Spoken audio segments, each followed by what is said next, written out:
habang pinapanood niyang kumakain ng principal ng masasarap na putahe. Ang bata ay naglalaway na sa gutom. Isang pirasong nilagang labanos ang aksidenteng nahulog sa lupa. Pinulot niya ito at dali-daling isinubo sa kanyang bibig.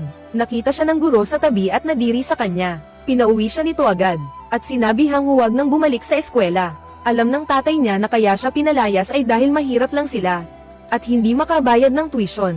Wala siyang nagawa kundi iuwi ang anak. Lumipas ang 10 taon. Dahil sa talino, nakapasa ang bata sa high school. Pero wala na palang pambayad ang pamilya para sa pag-aaral niya. Nay, gusto ko pong mag-aral. Ayoko pong makulong habang buhay dito sa bundok. Alam ko anak, alam ko na gusto mong mag-aral.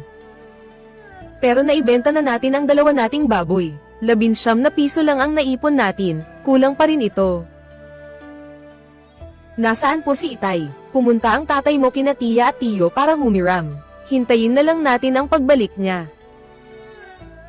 Tay, narinig mo ba? 2 piso lang ang nahiram kina tiya, 3 piso naman kina tiyo. Sabi nila, gipit din sila, wala na raw silang maiabot pa. 24 na piso ang tuition at 24 rin sa libro, bale 48 lahat. Kulang pa ng kalahati. Ako na lang po ang pupunta sa school para makiusap sa teacher. Baka sakaling payagan akong mag-enroll muna. Babayaran ko na lang ang kulang pagkatapos ng anihan. Yuan-san. Wala kaming kakayahan ng nanay mo. Tay, huwag niyo pong sabihin yan. Pag nakapasok po ako, mag-aaral ako ng mabuti. Sigurado pong makakapasa ako sa magandang universidad. May 3 pirasong tinapay dito, malayo ang lalakarin mo. Kainin mo yan pag nagutom ka sa daan, ha? Mag-iingat ka sa paglalakad.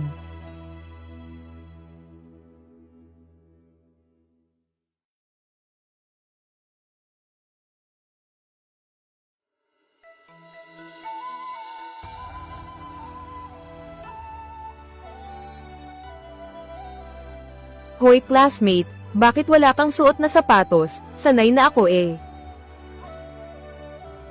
Ano ang ginagawa mo? Isuot mo to. Huwag. Ayoko po, isuot mo na, extra boots yan ng tatay ko. Hindi pwede, madudumihan yan. Ang bota, ginagamit pang apak sa putik. Salamat, pero sapatos lang to. Tignan mo, sugat-sugat na ang paa mo. Suotin mo na muna, sige na.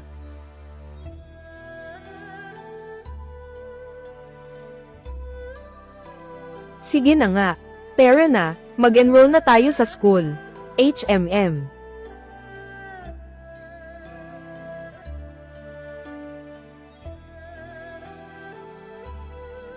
Pangalan, Chen Yuan-shan. Ang tuition at books, aabot ng 48 piso lahat. 24 na piso pa lang to, kulang pa ng kalahati. Teacher, hindi ko na talaga kayang punan ang kulang. Naglakad ako ng 15 milya galing sa bundok. Pwede po bang mag-enroll muna ako? Kulang pa ng kalahati. Gagawan ko ng promissory note yung kulang. Pagkatapos ng anihan, babayaran ko po agad. Naiintindihan ko ang sitwasyon mo, bata, pero may rules ang school. Kapag hindi kumpleto ang tuition, hindi pwedeng mag-register. Next na lang. Teacher, yung kulang sa bayad niya. Ako na po ang magbabayad. Ikaw ang magbabayad para sa kanya. Magkakilala ba kayo? Hindi po. Pero nakikita ko naman na desidido siyang mag-aral. Kaya ako na ang magpupuno ng kulang. Sige, irerehistro ko na si Chen Yuan-shan. Sige, aalis na ako. Hoy, kaklase. Babayaran kita, pangako, ibabalik ko rin ang boto mo. Pero kailangan ko pang maghintay hanggang sa anihan namin. Hindi na kailangan, basta mag-aral kang mabuti, sapat na yun. Ah, teka, yung upuan mo, sa tabi ko sa 2nd row malapit sa daanan. Ano nga palang pangalan mo? Zhang Wanning. Zhang Wanning, hahaha.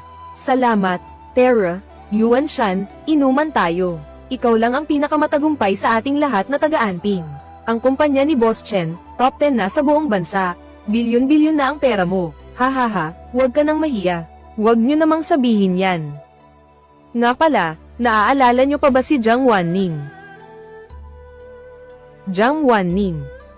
Yung classmate natin noon, di ba? Oo, oo. Yung tatay niya, may-ari ng kumpanya ng isda, di ba? Oo, tama. Naaalala ko ang bait-bait niya talaga. Lahat ng may kailangan, tinutulungan niya. Oo nga eh, hay. Matagal na siyang naghihirap, ilang taon na ang nakakaraan nung naghiwalay sila ng asawa niya. Ngayon, mag-isa na lang siyang nagtitinda ng isda sa palengke para buhayin ang anak niya. Saang palengke ba siya? Hoy, Chen, ang laki na ng inabot mo, isa ka na ngang malaking boss ngayon. Bakit iniisip mo pa yung nagtitinda lang ng isda? Baka naman si Boss Chen, namimigay na ng charity ngayon. Pati ba naman sa lumang kaklase, kailangan pang mag-charity? Chen Jiangwoo. Tinatanong kita, nasaan siya? Parang sa palengke sa may silangang bahagi, yung Huimin Market, pero yung eksaktong numero ng pwesto, hindi ko na matandaan. Sige, tuloy nyo lang ang pagkain. May gagawin lang ako, aalis na ako. Oy, Chen, hindi pa tayo tapos uminom. Ano kayang nangyari kay Boss Chen? Ay pa-check nyo sa akin ang isang tao. Jiang Wanning, taga Anping County, nag-high school sa Anyuan-no. Isang high school nung taong 1989. Ngayon, baka nagtitinda siya sa Huimin Market sa silangang bahagi ng lungsod. Gusto ko makuha ang lahat ng impormasyon tungkol sa kanya ngayong gabi. Maliwanag. Pakikumpleto. Sa tag-ulan. Magkano po? Ano? HMM. Magkano po yung bota? Kapag nagkapera na ako, babayaran ko kayo ng kaparehong-kapareho nito. 12 piso lang. Pero, Chen Yuanshan, hindi mo na kailangang bayaran. Araw-araw kang naglalakad ng 5 milya sa bundok para pumasok. Buong taon kang nakayapak. Suotin mo yan at mag-aral ka ng mabuti. Balang araw, pag nagtagumpay ka na, ikaw naman ang tumulong sa susunod na batang nakayapak na naglalakad papuntang eskwela. Sige po. Yuanshan, yung tatay mo, pumunta sa bundok para magtrabaho. Nabalian siya ng binti. Hindi mo ba pwedeng umuwi muna para tumulong? Isantabi muna natin ang college entrance exam sa susunod na taon. Tita, ito po, 300 piso. Sarili ko pong baon ito. Nagbigay din po si Papa ng konti para makatulong. Kunin niyo na po ito pampagamot sa binti ni Tito. Nako. Hiha, masyadong malaki ang halagang ito. Hindi naman namin talaga. Chen Yuanshan. Kapag naglakas loob kang hindi mag-exam, humanda ka sa akin.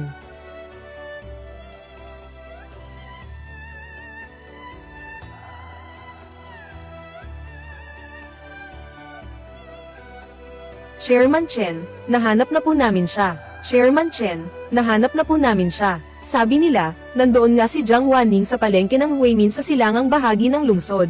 Sa pwesto bilang 89 siya nagbibenta ng lamang dagat, isda ang pangunahing tinda niya. Nakatira siya sa likod ng palengke, sa may Laojun, sa isang maliit na residential area. Nagrerenta lang po siya ng bahay. May kasama siyang anak na babae. 15 taong gulang na po siya ngayon. Grade 10 na siya. Chairman Chen. Bakit siya nauwi sa ganito? Chairman Chen, medyo komplikado po ang kwento niyan. Tungkol naman sa tatay ni Jiang Wanning na si Jiang Hanggai. Dati siyang may-ari ng isang kumpanya ng pangingisda sa Anping County. Noong taong 1989, noong taon ding nag-exam kayo. Bigla siyang pumanaw dahil sa stroke. Wala pang isang buwan pagkatapos noon. Ang kumpanya ay kinuha na ng partner niyang si Zhao Bing Kun. Kinuha niya, tama po, naglabas si Zhao Bing Kun ng isang kasunduan na may pirma raw ni Jiang Hanggai para ilipat ang pagmamayari. Hindi ito tinanggap ng nanay ni Jiang Wanning. 2 taon nilang nilabanan sa korte. Pero natalo rin sila. Naubos na ang lahat ng ari-arian nila. Hindi na nakapagkolehiyo si Jiang Wanning. Kalaunan, ikinasal siya sa isang lalaking nagngangalang Ho Deshan. May-ari ito ng restaurant sa bayan ng Anping. Pagkalipas ng 3 taon, naghiwalay din sila. Mahilig kasing magsugal si Ho Deshan. Naubos niya ang lahat ng dot at ipon ni Wanning. Nag-iwan pa siya ng napakalaking utang. May utang pa rin siya hanggang ngayon. Nabayaran niya ng buo, siya mismo ang nagbayad. Mahigit 10 taon siyang nagtitinda ng isda sa palengke. Paunti-unti niya itong binayaran hanggang sa masettle lahat. May isa pa palang sitwasyon. Si Zhao Bing Kun, ang laki na ng narating niya sa kumpanya niya sa syudad. Ang ocean fishing business niya, umaabot sa 4 hanggang 500 milyong yuan ang kita kada taon. At ang dating pangalan ng kumpanya niya ay pagmamay-ari noon ni Jiang Hanggai. Ang Anping Fisher noon. Anping Fisher. 4 hanggang 500 milyon, oo. Nagtitinda siya ng isda sa palengke dati. Ginamit niya yung kumpanya ng tatay niya para marating yung 4 hanggang 500 milyon, tama. Tawagan mo agad si Atty. Lu. Pasabihan mo na lumipad siya rito bukas ng umaga. At sunduin mo ako bukas ng alas 5 ng umaga. Huwag mong dalhin yung Mercedes. Gamitin mo yung kumpunihing Volkswagen.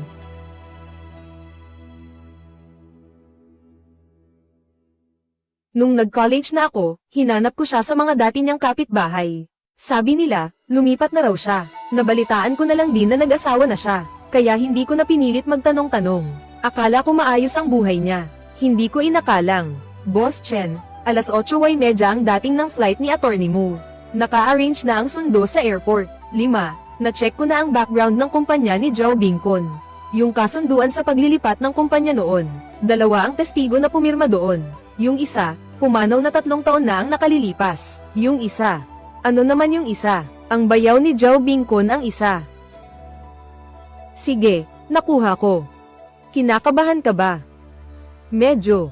Huwag kang kabahan. Matalino ka, siguradong papasa ka sa exam. Eh ikaw?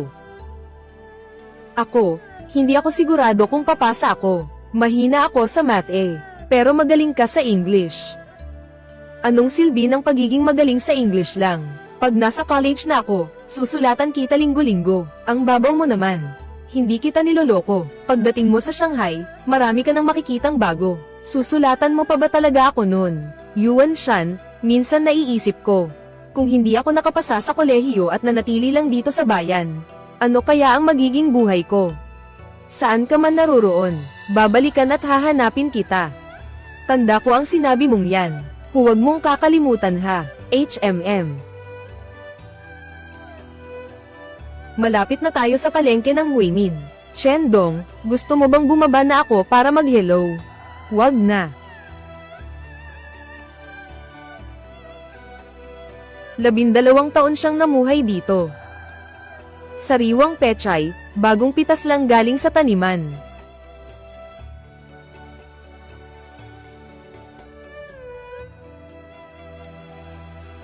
Boss, pabili nga ng isda, ang grass carp ay 18, ang hito ay 25. Alin ang kukunin mo? Bigyan mo ako ng isang hito. Sige ba?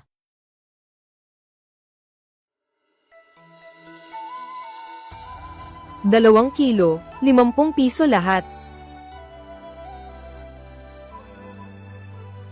Jiang Wanning. Ay ikaw ba? Chen Yuanshan. HMM.